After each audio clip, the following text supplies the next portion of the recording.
I mean, Shannon, like you said, you know nothing of Hamilton.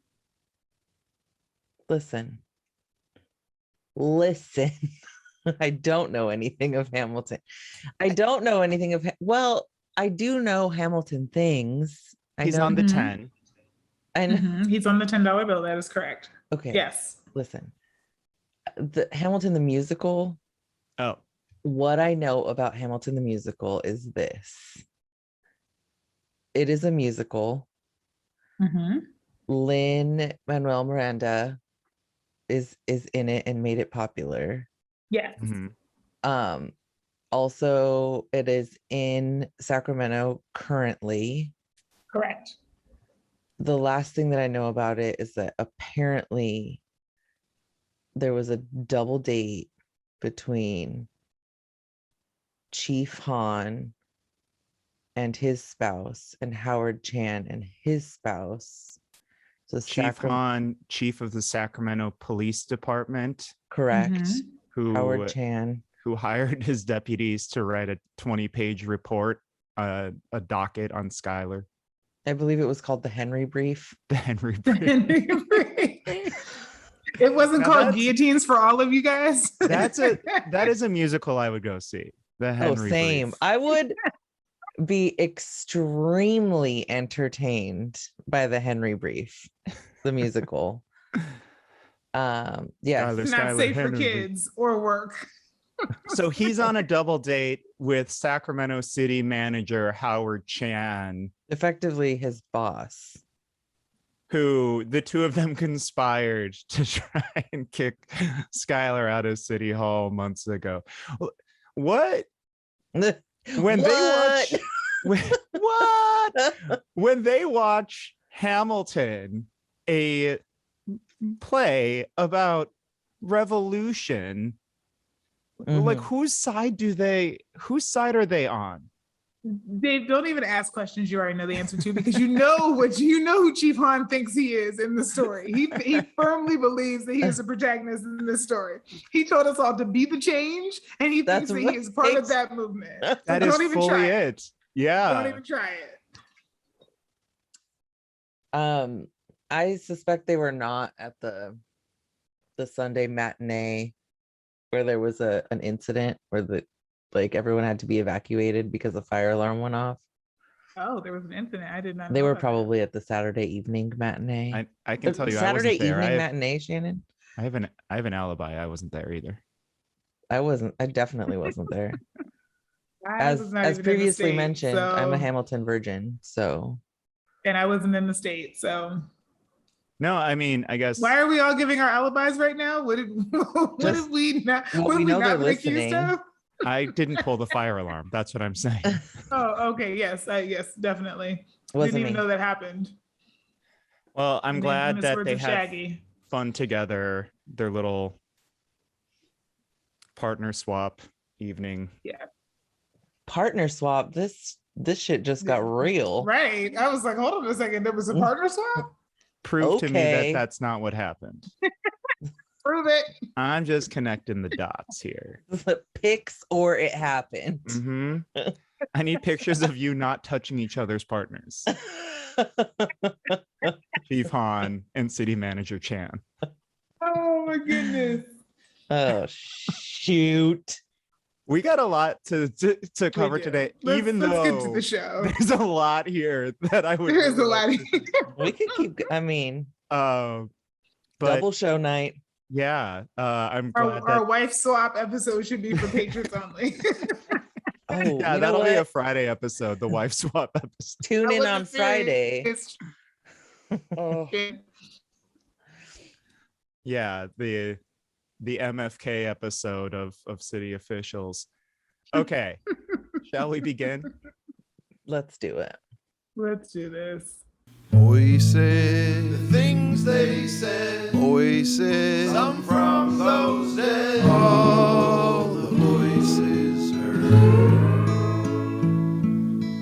Voices, things we say, voices, they're in your head, all the voices heard.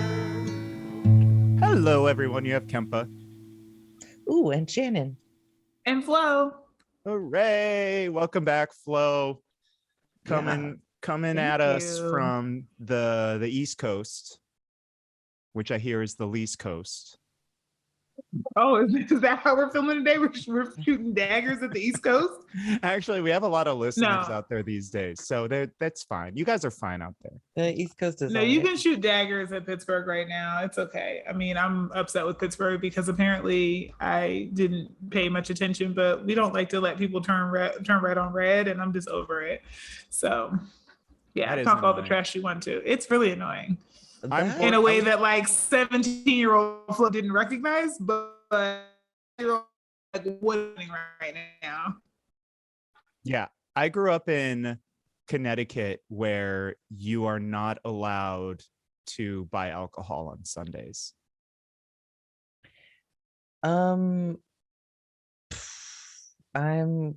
like OG California, so all of these problems they sound annoying to me. Yeah, You and your Californians 70-mile-per-hour speed limits. they can drive however they want out here, Mhm. and then you can buy alcohol at literally any time. That was the weirdest That is thing for me another when I thing. came out here.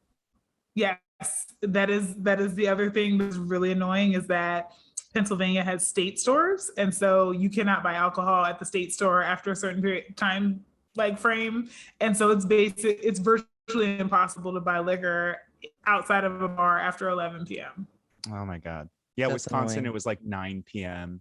Then, like, if you lived in the Twin Cities in Minnesota, you had to, on Sunday, if you forgot to buy alcohol the day before for football, you would have to drive across the Mississippi River to Hudson, Wisconsin, buy a bunch of beer, and then drive back. Anyway, Oh, Quakers. yeah. That sounds annoying to me. I It's guess very there's other annoying. things we're planning to talk about today. Yes. Other than the fact that we can buy liquor in guess. CVS. Yes. We I'm were just going to talk about happy- other things. Yeah, I'm just happy you're back on the show. We do not have Skylar today. We miss him. We'll have him back soon, I am very sure. Let's just get right into it. Let's do it. We All right. have an expert on homelessness on the show. I don't know if you know this. Shannon Dominguez-Stevens. Who has been Who dat? I mean, you've been immersed in this work, frontline work for over a decade now, I think, right? Yeah, 15 years. Yeah, Yes. and so yeah, as for folks who don't know, Shannon runs Mary House, which is the daytime drop-in shelter for women and children experiencing homelessness in the Sacramento region, providing them just emergency needs and sort of full person care and triage, as very often needs to be the case on some days. Every time there's sort of something new on the homelessness discourse, I feel so lucky to have Shannon as a host here.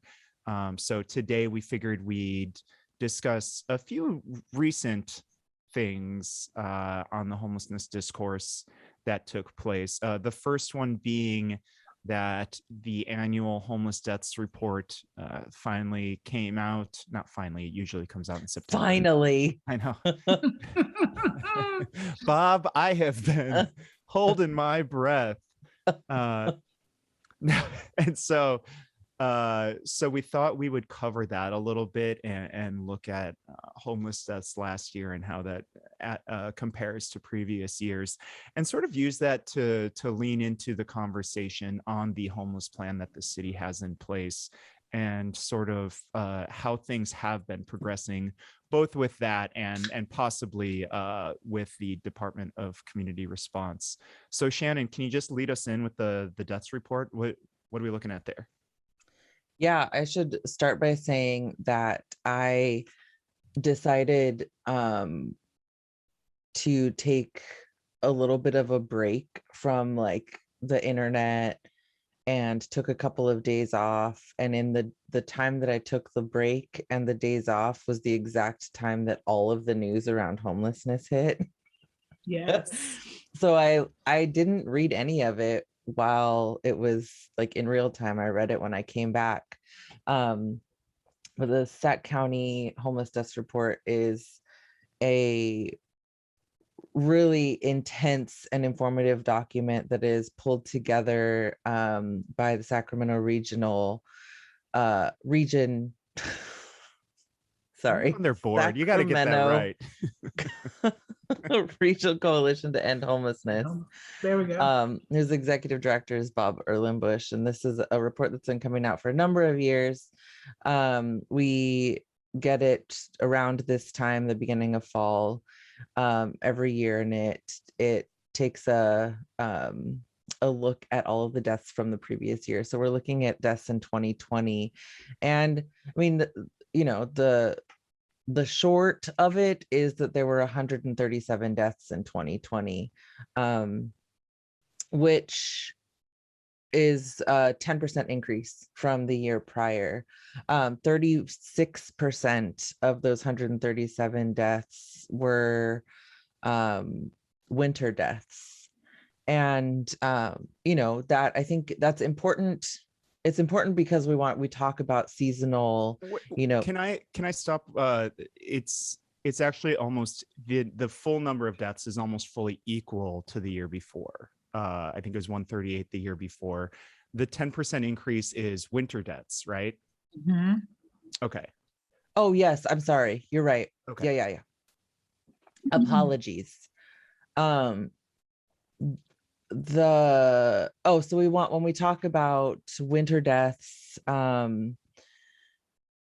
we want to talk about seasonal deaths, of course, and here in Sacramento, especially in 2020, because that is when right around the time that we had, end of the year, beginning of 2021 is when we had such a terrible winter. And the beginning of 2021, January 26th, is when we lost 6 people to that really horrible storm. So we'll see that reflected on next year's report.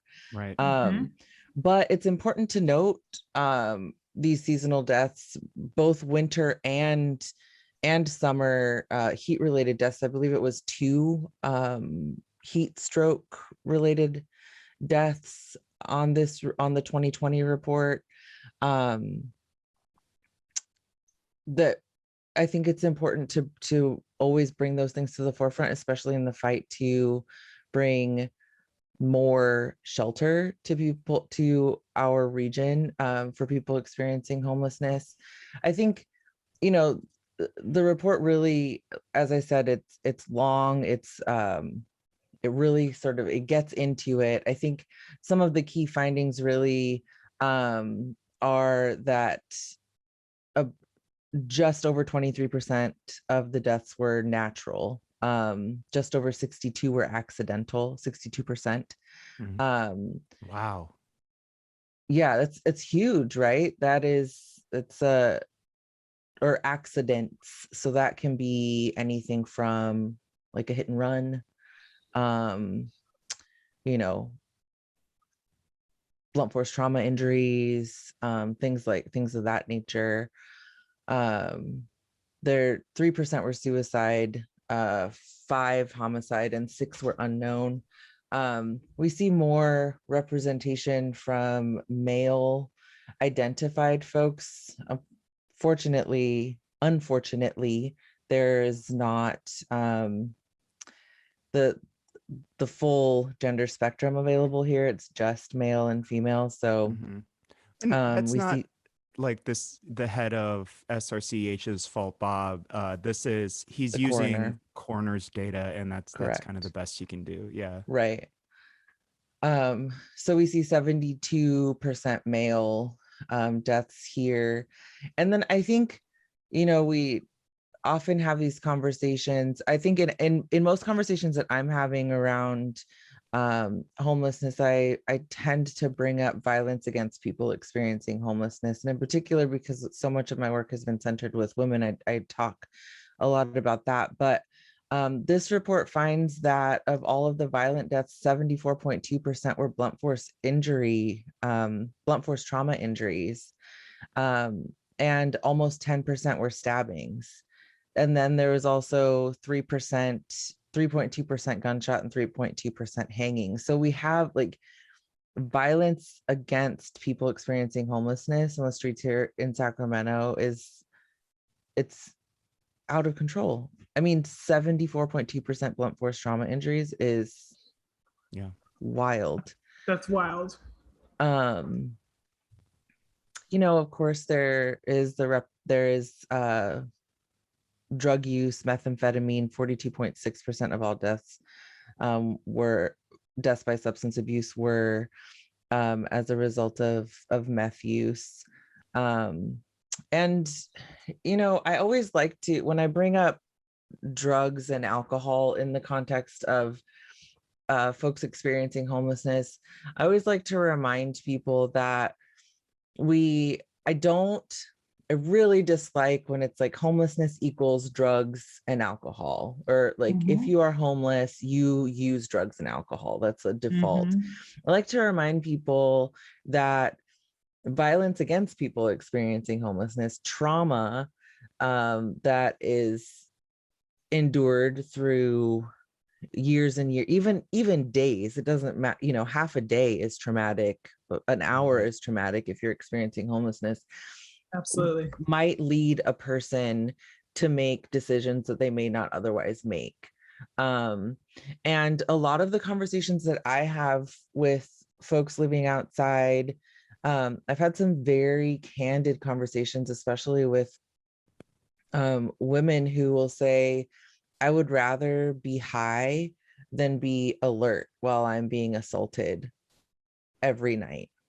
And so I think it's really important that when we're talking about this number of like deaths by substance abuse being related to methamphetamines, there's lots of different reasons for that, including, of course, systemic issues, and just like, oppression and horrible, like folks taking absolute advantage of people experiencing homelessness, but as far as the kinds of drugs that they are selling. So I'm seeing you lean in for a question.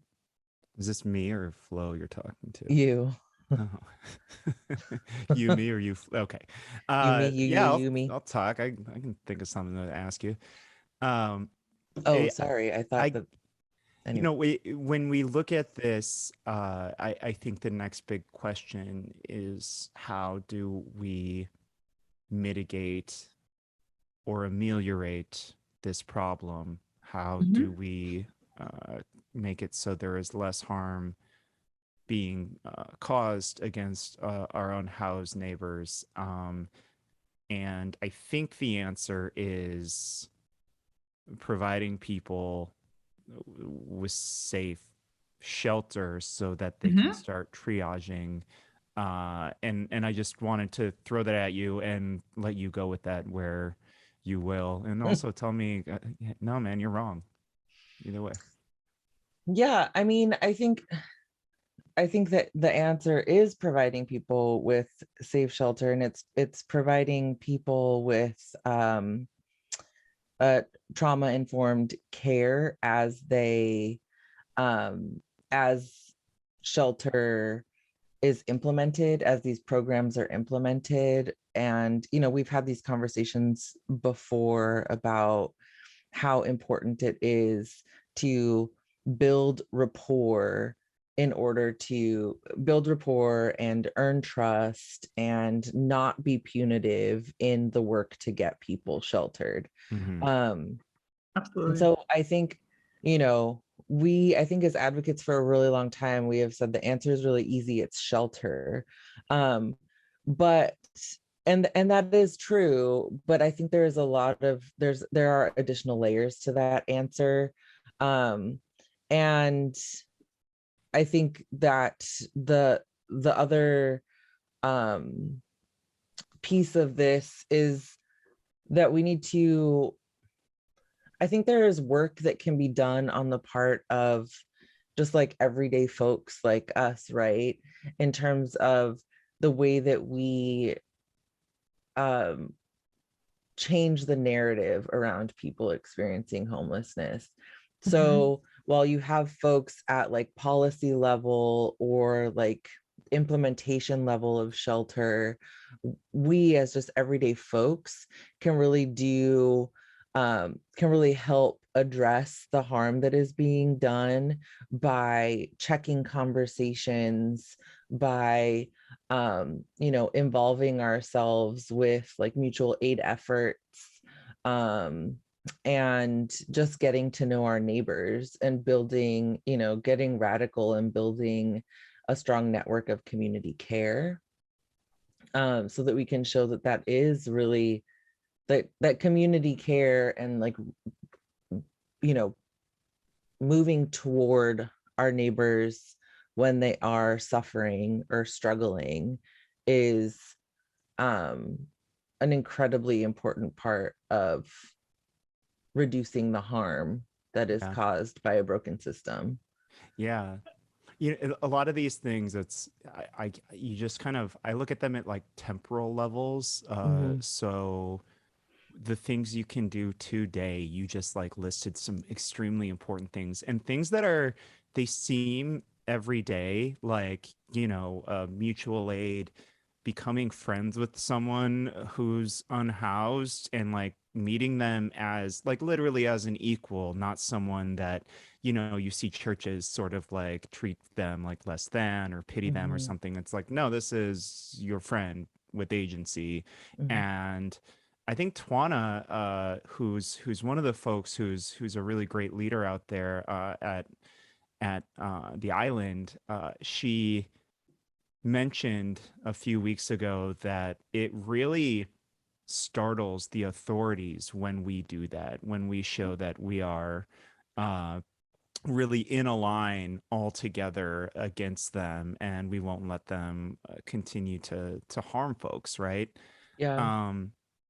And then I think about sort of a little bit longer term, you know, the city has just started this plan that obviously we don't have anywhere near enough shelter beds for folks today. Right. So they've started this plan where, you know, throughout the entire city, there will be tiny homes, camping sites, things like that, that can help as many as, I forget what it is, like 2,500 at a time, people at a time, and hopefully get 22. them in, 2,200, and hopefully get them in the path to housing, which is a good start, but there's still more bottlenecks along the way, right? Because then you look at the fact that we have no affordable housing stock available. Right. So even the folks that you have there, there's nowhere, there's nothing to provide them. There's nothing affordable to give them as like, this is your home now. And so that's really the long-term thing. And we can have all these conversations where like Senator Wiener over in San Francisco is claiming that, you know, his, Olive, be quiet. Senator Wiener is claiming that these little things where it's like, oh, well, we can change single family the zoning into multiple. That's a fine thing. It's okay, but it's still playing the games of the landlords and the interests of capital. And what we really need is something radical. We need mass built quality public housing. We need our government, the people, to seize the properties of corporate landlords and give them back to folks in the form of public housing. And this might sound absolutely insane to you, but the people of Germany just voted to do this. They voted to do just that this week. So this is something that should be on the table, and something that we reach toward.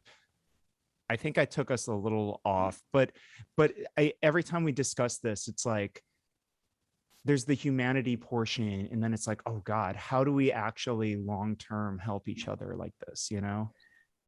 Right. And I think part of, for me, what this brings up, especially, you know, in thinking about the increase in deaths due to exposure, like the most extreme cases of exposure, is the fact that we also have a responsibility as institutions. So I think about this as, the broader institution in terms of the low-hanging fruit, and then the broader institution in terms of fixing structural issues. And my sense of things is often that when we can't even address the low-hanging fruit things, we are definitely not in a position where we have the infrastructure set up to be able to address the deep-seated root cause issues, right? So the root cause issue is obviously a lack of affordable housing. And so we don't have the infrastructure set up to do that for all the reasons that we've already outlined. But then there's also this other issue of like, okay, so what could we do in the immediate term that could just keep people alive until we could build that infrastructure? And one of those things would be protecting people from the elements, right? Making sure that nobody is going to die from being exposed to something that's too hot or too cold, climates that we know that go to extremes.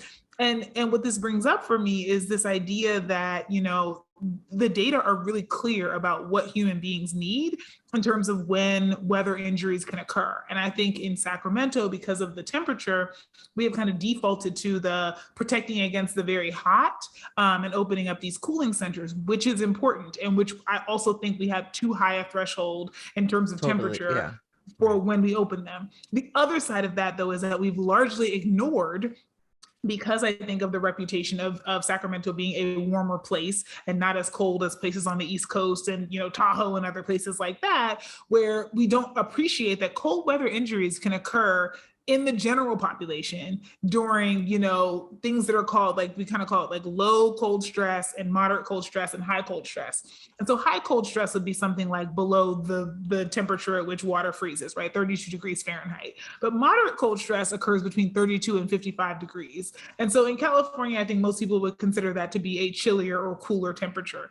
But you also can have it during what's called low cold stress, which is above 55 degrees. And I don't think most people appreciate that, the likelihood of hypothermia basically increases by over 50% for every 10-degree drop there is in temperature. So there's this very narrow window of temperatures where human beings can thrive outdoors. And so if you go above it, we're in trouble. And if you go below it, we're in trouble. And I think we have not erred on the side of caution in terms of making sure that the high threshold is low enough and the low threshold is high enough. And so that's where I would, especially urge a city like Sacramento that had to deal with the ramifications of that last year with, people dying in this storm. And so it's top of mind. And we're saying, we're going to keep these shelters open. You're right. That is earlier this year is January. What is time?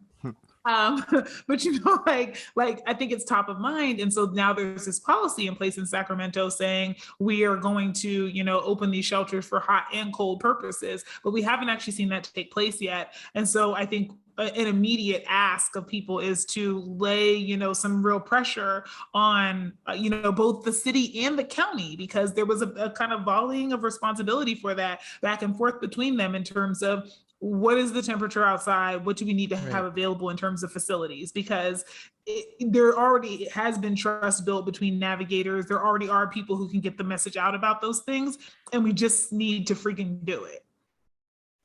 Yeah.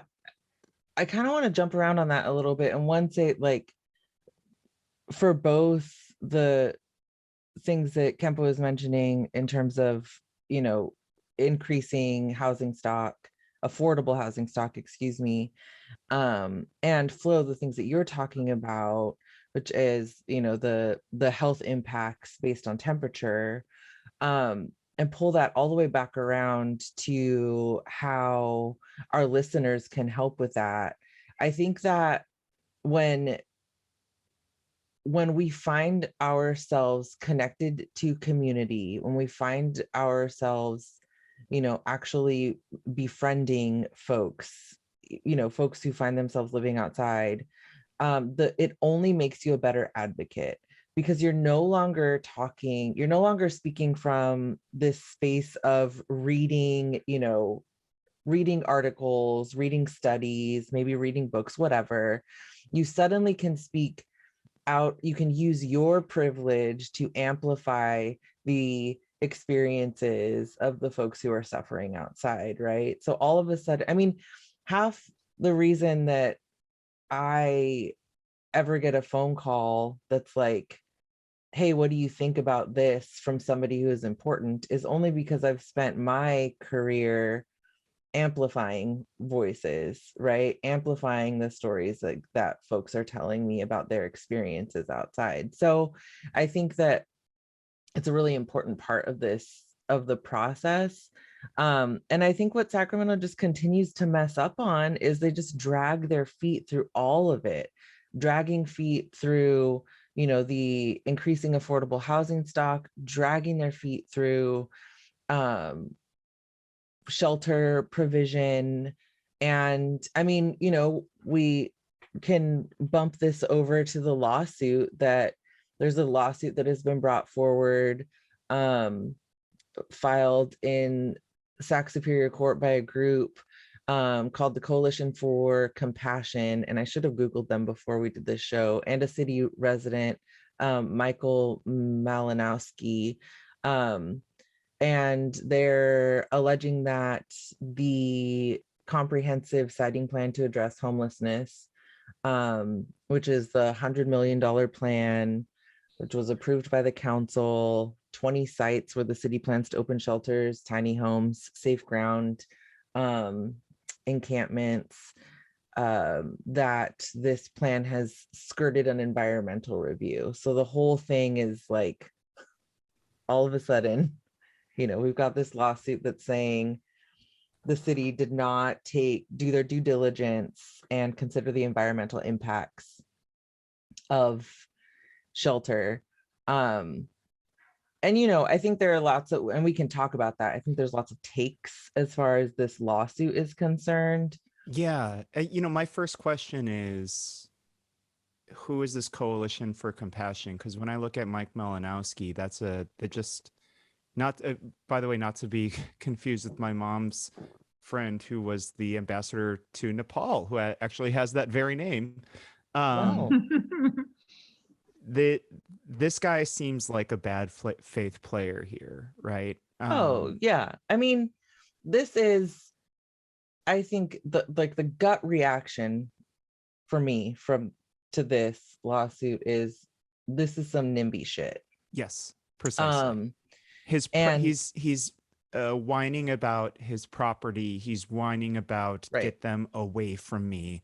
So when I see him signing on with the Coalition for Compassion and their, CEQA concerns, also it strikes me as bad faith. Now, do I want the unhoused folks shielded from particular concerns and environmental concerns? Absolutely. But these don't seem like gripes from people who actually care. No, and I think the other part of this, oh, sorry, go ahead. I was going to just add a moment of levity to this, which is very hard to find. But when you said that, it reminded me of this. I don't know if it was actually like a fake news article, because this was like in the early ages of the internet and it was hard to like verify sources of things. But there was this thing that was circulating in the maternal, child, and adolescent health community for public health. That was an article where this woman was like very apparently pregnant, maybe like 7 or 8 months pregnant. And the caption said, and you see her smoking a cigarette, and the caption said, she's really concerned about the sound of jackhammers and the effect that they may be having on her developing baby. Right. And everybody was like, maybe the jackhammers do have an impact on your developing baby, but what we definitely know has an impact on your developing baby? That cigarette hanging out of your mouth. And this kind of reminds me, this like lawsuit reminds me of that, which is that obviously particulate matter, especially small particles, is incredibly important for people's overall cardiovascular health. We understand that and the implications of that. We also understand that people being unhoused is a primary risk factor to their health. And so if we have to choose between getting them housed for the most part temporarily or not, the choice should be obvious. It should be as obvious as, if I have to choose between reducing your exposure to jackhammer sounds and reducing your exposure to cigarette smoke as a pregnant woman, the answer is obviously cigarette smoke, and then figure out if jackhammers even have any impact at all. Yeah, and I think we got to wait for Flo, or do you want to keep going? Oh yeah. Oh, there she is. And I think that there's like, as said, we yes, there is concern around particulate matter and, you know, the health impacts of that. And is it a worthwhile conversation? No. Is it a good point to say, sorry, I'm trying to figure out the best way to say this. I think that the argument that this whole lawsuit is pulling from is just caked in shit, because in the NIMBY shit, as I had previously mentioned, Tuesday show, because if it was somebody who actually cared about this in the way that they are pretending to care, this would be a conversation around what people experiencing homelessness actually, what their human right is, right? The human right to housing, and having conversation. And these folks would have had, would have been involved in the public meetings and been way more vocal about concerns around, you know, housing people near freeways and, you know, the different sorts of, you know, consequences that may come of that. I think that this unfortunately is one of those situations where we have to say the shelter is more important than their argument, right? And I think that we can agree that there should be better shelter available, there should be better housing available for people experiencing homelessness, but that's not what this lawsuit is about. Right. And I think we just let that, our eyes should be on the ball. And when far right just monsters want to weaponize our language and our principles against our most vulnerable community, I think just outright everybody should shut them down. I mean, and I do think that there are still more conversations to be had from what, as far as I'm concerned, around, you know, this, like, pushing these plans through as quickly as this comprehensive siting plan was pushed through, right? I think that I personally am really concerned with implementation. I'm concerned with implementation of the comprehensive plan, and I'm concerned with implementation around whatever we find for warming centers, or, you know, cold weather shelter, because that's another thing that's part of the conversations right now. And actually the coalition, which we talked about with the homelessness report, released a sign-on letter from community advocates. It's called Community Advocates for a Responsible Homeless Implementation Plan, and a number of organizations have signed on to it. And essentially, what was that? Hip, that was there. Oh, car hip. It is car the hip. Letters. And keep going. I'm so sorry. No, it's okay. I'm down. And essentially it's saying, listen, there are experts in this community and y'all aren't it. So let's slow the roll. Let's draw from, you know, the assets in this community. Let's lean on experts. Let's make sure that, you know, we're capacity building, you know, funding for other homeless programs, and you know, essentially, like, let's not do this thing the way that we've done all homeless programming before, because that clearly hasn't worked. Right. I'd like to move on to our next topic, but before I do, do you want to leave us with any thoughts, any calls to action, anything like that? I mean, I think, you know, the previous, which is just like get involved at the community level.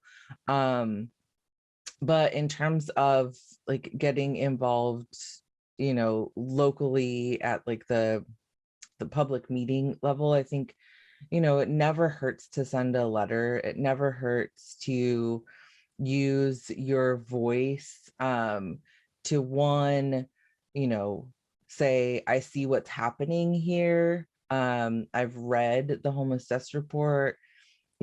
Folks are experiencing high rates of violent and traumatic death, and we need to have shelter now. And just also, I think just staying on top of this comprehensive plan. I think, what ends up happening is the comprehensive plan was like a big thing in August, or it was, during public meetings, and then there was the big presentation, and then all of a sudden it sort of like falls off the radar.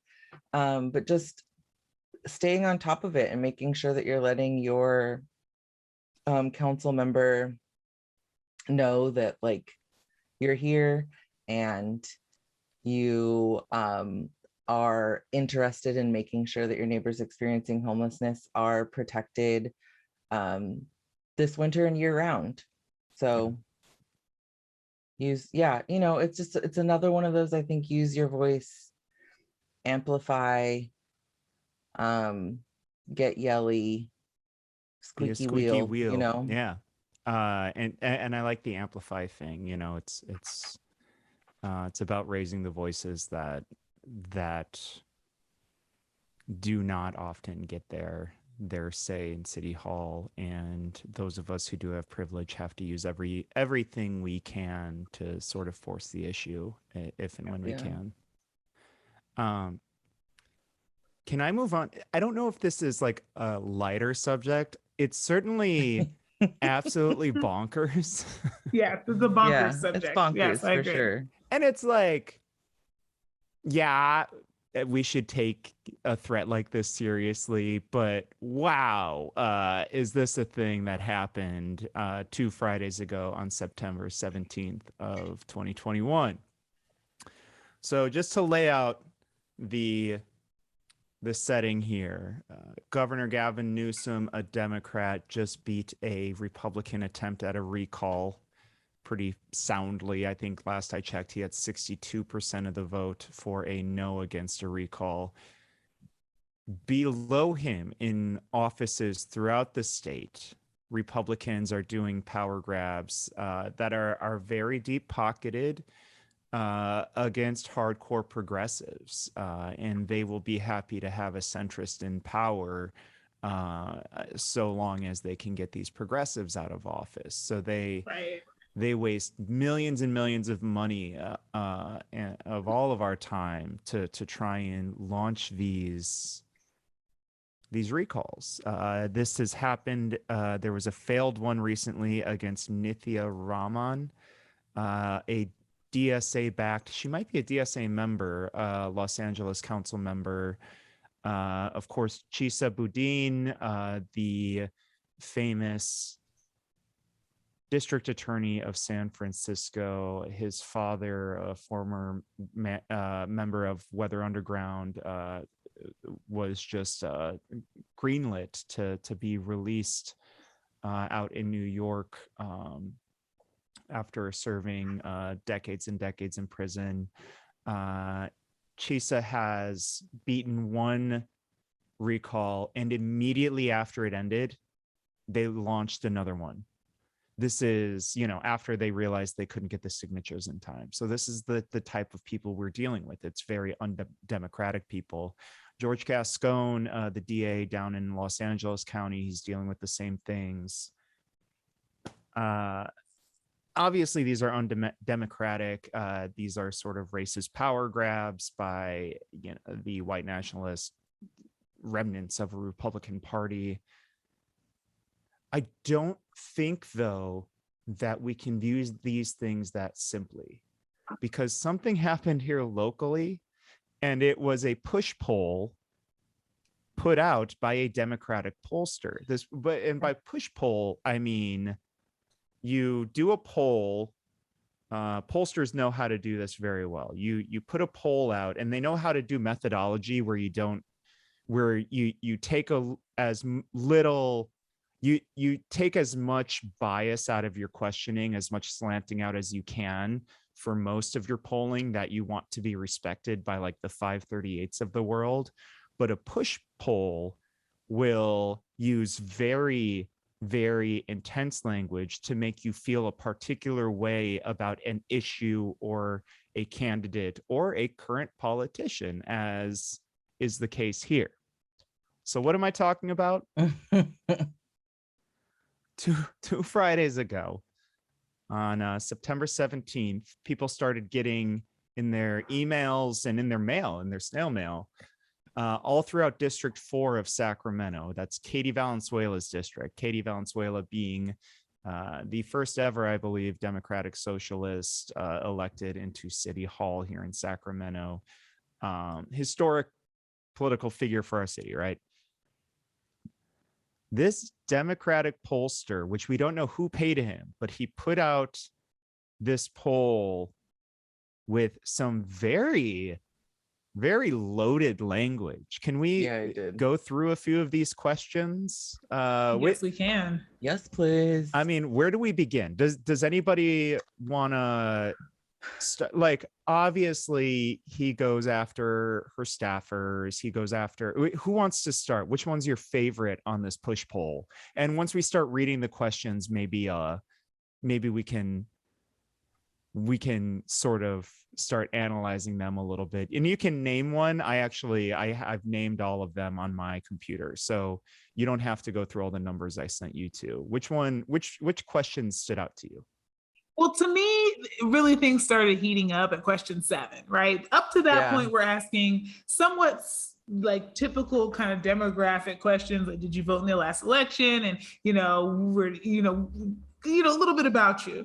And then question 7 of Michelle. Yeah. It's the introduction of Michelle. This is where we start introducing staffers. And this is where the pushing of a push poll starts. Because up until that point, you could be lulled into thinking this is a normal poll, right? Like, how satisfied are you with the quality of your neighborhood? And, those kinds of questions that are very standard for a more scientifically composed poll. And at this point, they start saying at the top of all of these little things, like, some community members have said these things about Katie Valenzuela and her staff. After reading these things that people have said, would you say you have doubts about her or not, basically, right? Mm-hmm. So that question, do you want me to read it, Flo? Oh, I mean, I'm happy to read it. So here, Katie Valenzuela hired as her top city council aide, Michelle Parasette, a local activist who was one of 3 authors of a rent control ballot measure in 2019. After Parasette and other authors of the rent control ballot measure negotiated a better rent control law with the city council, they all agreed to drop their costly ballot measure until Parasette later changed her mind, double-crossing the supporters of the rent control measure and the city council and costing taxpayers hundreds of thousands of dollars to conduct an unnecessary election. The Sacramento Bee called her double cross, quote, amateurish and unethical, end quote. This was Gil Duran, by the way, who you all listeners got fired this year. Keep going forward. Right. With a top aide who has already broken her promises, Katie Valenzuela has shown poor judgment and will be unable to get things done on the city council for our community. Yeah. So how does that make you feel? Do you have serious doubts about Katie? Some doubts or no doubts? I just felt like the whole lead into this question was like, how many times a day do you beat your spouse? And it's like, wow. Can we start with the question of like, am I an abuser? Do I engage in violence against my spouse? Do I like jump right in with like all of these assumptions, but do I have a spouse? Like all of these things haven't been answered yet. When did Chief Hahn and City Manager Howard Chan stop wife swapping? Right. That's a great opening question. When did the wife swap stop? Just wheezing, laughing over Stop here. the wife swap. Stop the wife swap. Okay. And like we've talked about Michelle on this show ad nauseam. We've had Michelle on the show, actually. Michelle is a friend of the show. She is Katie's chief of staff, and Michelle did something that was straight up class conscious. She said, no, we have to fight for renters. We have to put this on the ballot. And if you don't like it, city, that's too bad, because this is how these fights are done. This is how this fight was done in Germany. This is how this fight is done. It was done in the second largest city in Austria, which actually just they actually just elected like a bunch of communists into their city leadership because people were fighting for renters' rights there. It's grassroots. It takes a long time. You gotta movement build by things like this. So Michelle getting this onto the ballot, that's just for workers. That's for lower income people. That's for lower class people. And this question is obviously leading for richer folks in District 4. And also, just to be able to put things back into context, the way things typically work in policy, I could probably think of like 3 or 4 examples to the contrary, but the way things typically work is that if you are negotiating a compromise with an entity, usually that outcome is not better than what you anchored on to begin with. And if it was better, then usually there would be no reason to be staunchly opposed to the alternative coming forward to people, because they would obviously choose your option as being better than this one, right? So the idea that a group of people collected signatures and wanted something on the ballot, then there was a conversation with council about what to do, and then people said, hey, we want to bring this ballot initiative up anyway. And you're like, well, my thing is better, so why would I stop that? I have nothing to do with it. I'm not financing it. I'm not a part of it. If these people want to bring their ballot measure and spend all their time and energy on it, good luck and Godspeed, but we came up with something better. Like, I'd be at home sleeping well and well hydrated and well rested and not thinking about this. So it's very clear that that's not what happened, because if it was, everybody's panties wouldn't have been in a bunch about the fact that this was going on the ballot and that they didn't want it. And the entire sitting city council at the time wouldn't have come out in opposition to it if it was just the less good thing of the thing they were trying to do a better job at. So I just want to push back a little bit on that framing, because it's all of the framing you're going to hear tonight is, or, you know, on the show is ridiculous.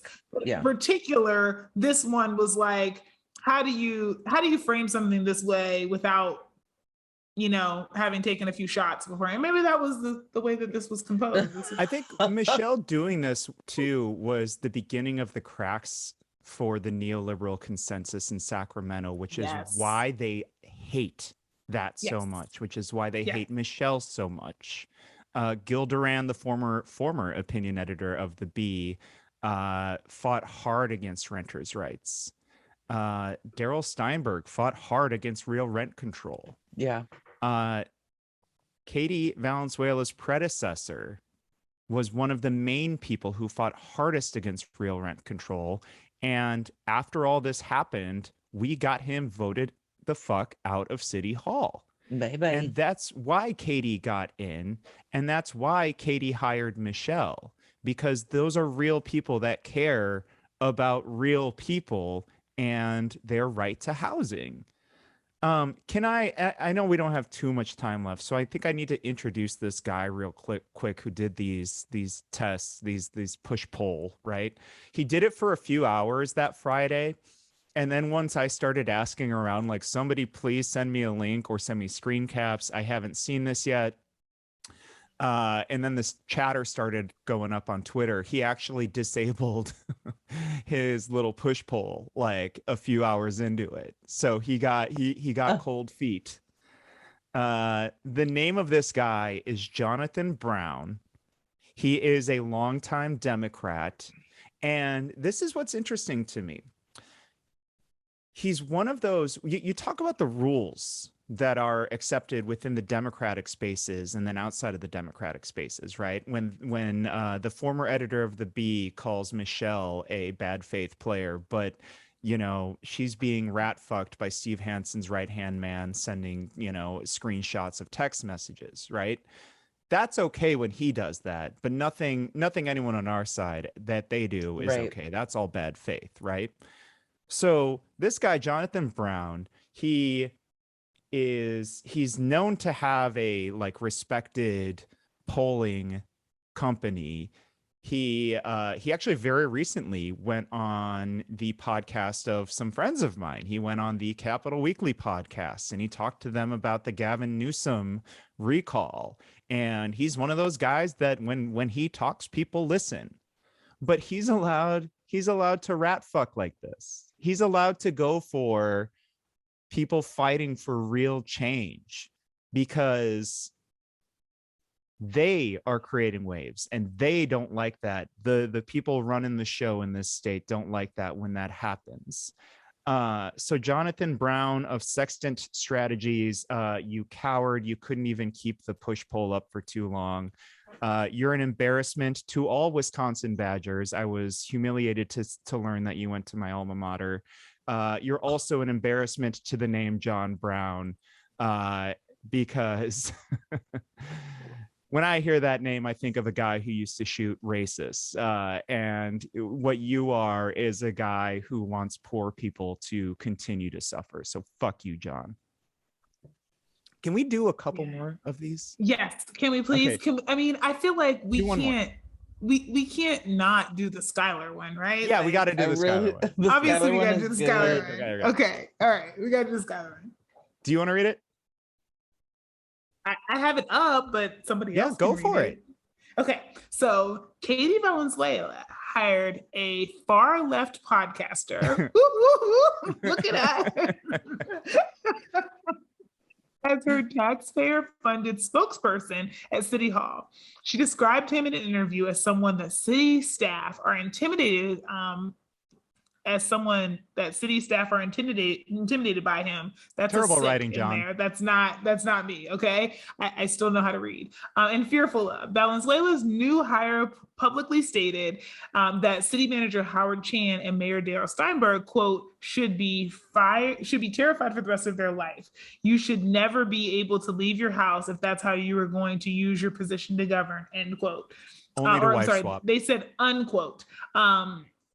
But by forcing taxpayers to pay the salary of an otherwise unemployable political extremist who advocates for terrorism against leaders of our city, Katie Valenzuela is demonstrating that she does not have the judgment necessary to serve her in elective office. Server, again, their mistake, not mine.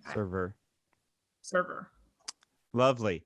Yeah, I mean, what an actual poll in the field with this level of like erroneous, like grammatical mistakes, let alone, and typographical mistakes, let alone the actual content. Oh boy. I mean, the LA Times did try to paint all of us as terrorists. So I mean, listen, I'm always here for a redefinition, because if apparently, you know, this is the new definition of terrorism. I don't understand. I'm confused. Mm-hmm. I have 180 days to radicalize the readers of the LA Times. Yes. Yeah, I mean, it's again on its face ridiculous. Yeah. The people of Sacramento, our listeners, obviously know Skylar, and he is a wonderful guy. He wouldn't touch a fly. I think it's also just like, it's so frustrating that this is the new way that conservatives, I guess, decide to review their elected's performance by doing this threat of a recall. Mm-hmm. Right? Like, what is this shit? And when we say conservatives, we include your Darrells, I think now. We include your Steve Hansons. You know, it is the quote unquote moderate Democrat types that they're Republicans with blue pins that like aren't overtly racist or anti-LGBT. It's the same policy that they're pushing.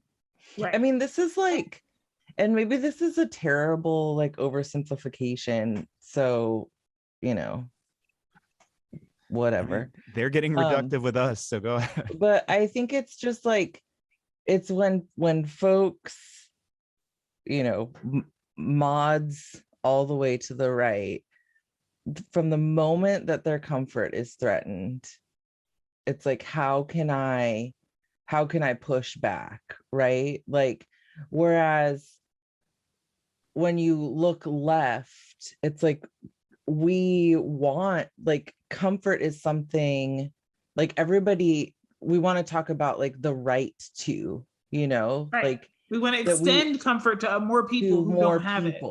And so it's not about a fight for our own comfort or for our own advantages. It's about a fight for community care and for a space where everyone has the opportunity to flourish. Right. And it's just, it's such a waste. It's so infuriating. I mean, this is, for Katie, this is not entertaining, or I mean, maybe reading some of the questions can be, but it just feels like it's gross. It's gross. I would say that you have to include some of the folks who would consider themselves to be progressives. I would call them Pinots, right? But not in the Pinot Noir kind of good way, but progressive in name only, because one of the questions, I think is question 9, is like, by hiring advisors who come into City Hall viewed as untrustworthy and impossible to work with, it seems like Valenzuela would rather be picking fights with the mayor, city manager, her council colleagues, instead of addressing homelessness and the condition of our neighborhoods, right? So like, this is very clearly a question that is designed, and a setup that's designed to position her as adversarial against the true heroes in all of this, which are the people who let people die in the streets with no remorse, right? Looking at you, Howard Chan. God bless you, Howard. I think that's a, there's a conversation that we absolutely have to have about like who's being framed as the hero in all of this, and what that means in terms of where they're falling on the political spectrum, because they're trying to anchor on, we're the real progressives, and anything operating outside of this is absolutely unacceptable. And I'm saying, why is the status quo particularly acceptable? And why is it that people have to play nice when bad things are happening? And I see that's a theme that I'm just seeing in general in my adult life, which is people like to say really horrible things in a really nice way. And I know I always go back to Joker theory, but I really do think that like things are super predictable. We're all like, oh, okay. And then when somebody actually stops and is like, no, I'm going to defend the person that I hired, or I think that person showed great judgment and character and leadership, and that's a person who sticks around. I'm not just going to be a coward and say, oh, there's a brief bit of controversy, or this person is unpopular, so I won't give them, influence. Like, I think that's important. And I'm just really glad that, that we've had an opportunity and a platform here with Voices River City to be able to talk about that. But I also think it's important to drive home just who's being painted as being where on the political spectrum. Yeah, exactly. I wanted to read a couple more, we just don't have time, but there's some doozies in here. Could we do a lightning round? Okay, how?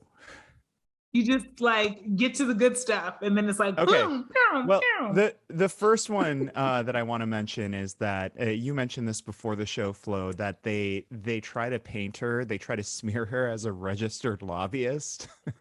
Yes. And Councilmember Valenzuela is a lobbyist who is like, she is like a defender of the forest. She's an environmentalist. So if you think like big forest, like big sequoia is like, this real damaging lobby at the state capitol, I don't know what to tell you. But that one right really up there with big soda and big tobacco right. and big pharma is big forest. Yeah, how Don't dare let she? the redwoods come for you. Talking about particulate matter in the air, right? How dare she try to clean up like, my air? The environmental protection groups. That's who we're describing in a nefarious registered lobbyist kind of way. Okay.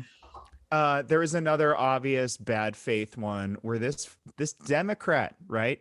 This Jonathan Brown guy's a Democrat. He wrote this thing about basically trying to tie the Tibbetts' death in Land Park in with Katie's belief that there are smarter ways to go about with community safety. And, you know, we're effectively doing that with the Department of Community, response.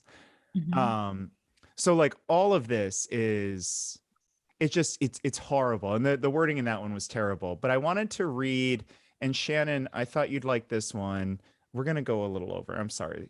But in this one, this is regarding homelessness. In her campaign, Katie Valenzuela made pie in the sky promises about how she was going to help provide housing and services to the homeless, but has offered nothing beyond slogans about how to actually make anything happen or how residents will be safe and protected. By criticizing everyone else without taking accountability for her own lack of action, Katie Valenzuela is showing us that she doesn't have the ability to do the hard work necessary to protect the residents of our community. This is like they have taken no inventory of the work that she has actually done, you know, up against the work of all literally other anybody else on that council dais. members. Yeah. Like Correct. Also, whack- I take personal whack offense take. as an adopted Sacramentan to the phrase pie in the sky, because it's very clear if you've ever listened to a city council meeting that it's to the bay and back cheesecakes, not pies. Correct. That That are is part of correct. the Sacramento tradition. And so if you're going to use your idioms, you better get them straight and you better make sure that they are regionally You better specific. get to the How bay and dare back, you? order that You cheesecake. outsider, how dare you? Yeah. Well- Go ahead, Chan. Well, I was just gonna say that having listened to this show, having participated in this show and hearing the, you know, the statements and reflections Are you leading us out? 'Cause offered, have I am. one more. I really You, wanted do to. you? Okay, I'm really fine. sorry. Okay. We're hell of over. I mean, Katie, yeah, I know we are. Apologies to the technical editor. Okay. This is the final one. And this is the one that she shared with the community. And I love it. Katie Valenzuela is an avowed Democratic Socialist Oh whose God, politics are so extreme that she has not been able to establish any consensus with her colleagues on the city council that is needed to make things happen for the city of Sacramento or our neighborhoods. There are too many urgent problems facing the city of Sacramento to have a sloganeering bomb thrower like Katie Valenzuela on the city council holding up real progress for our community. A sloganeering bomb thrower. I love it. She's done so much more than anybody else. It's like It's so in 9 whack. months. And like, I don't want to talk up a sitting elected official, but like, come on. I mean, I don't think, is it talking up or is it just like facts and evidence? Yeah. Right? Like None of this homelessness movement happens without a Katie Valenzuela. None of it. It would be the same. We can also story talk over and about over. like, you know, some of the efforts toward police transparency, right? Like this is Mhm. also as a result of Councilmember Valenzuela's work on the dais. Like there, you know, there are a It was number of Daryl's things. idea. Like, come Scare on, quotes. that's whack. Yeah. Okay. I just really wanted to read that one. I loved that. Avowed Democratic Socialist is like the softest little thing. Like they vote, they Right. knock on doors. You're an They're avowed very Democratic scary. Socialist. Please. So Ooh. scary. Okay. Okay, so the lead out is having listened to this podcast, participated in it, having heard all of the takes. I am very interested in hearing more. How do I do that? That's a lovely question and very to the point. What I would say is there's a place called voicesrivercity.com that's been around since 2017. We started with news and arts coverage, community voice essays. We still do some of those on occasion. I did some theater reviews. I'm considering doing that again. But this most recent iteration, as you all know, is our podcast. We just hit 40,000 downloads on all podcast apps, plus 15,000 views on YouTube, plus I don't know, some of you are out there just saying like, hi, I like your show. That's really nice. So it just seems like Voices really nice. Is making a difference, and that we are helping to be a small part of the conversation. So that makes me really proud. So that's where you can find us. We're on all podcast platforms. We're on Facebook, Voices River City, Twitter, Instagram at Voices River City. You can buy things from us at voicesrivercity.com/store. Is it store or shop? Shop. As well as become a patron. One of our longtime patrons, she just upped it from $5 a month to $25 a month. So she's got a t-shirt and a coffee mug coming her way. And that's the stuff that really makes my heart sing. It's when people really believe in what we're doing, and you don't have to do it. You get the free Friday episodes if you're going as low as $5 a month. So thank you to everyone who actually does that and goes the extra mile. It's really incredible, and hopefully we are pulling off what you are supporting us to do. On top of, so patreon.com/voicesrivercity, that gives you a Friday episode on top of every Tuesday episode. Finally, I am on Twitter at UKNOWKEMPA, YUKNOWKEMPA. I'm at Shannon-D-Stevens, so I'm pretty quiet lately. Good for you. And I am at Flojaune, FLOJAUNE. And our dear friend Skylar, whose opinions are his own, is at Guillotine for You. That's Guillotine, the number 4, YOU. All right, I guess that's it. That's the show. This was a fun one. What a joy. Pure joy. 100% joyful. Also, praise him. Yeah. Okay. That's the show. All right. That's the show. Bye. Bye. I feel like we're overdoing it now. Okay, bye.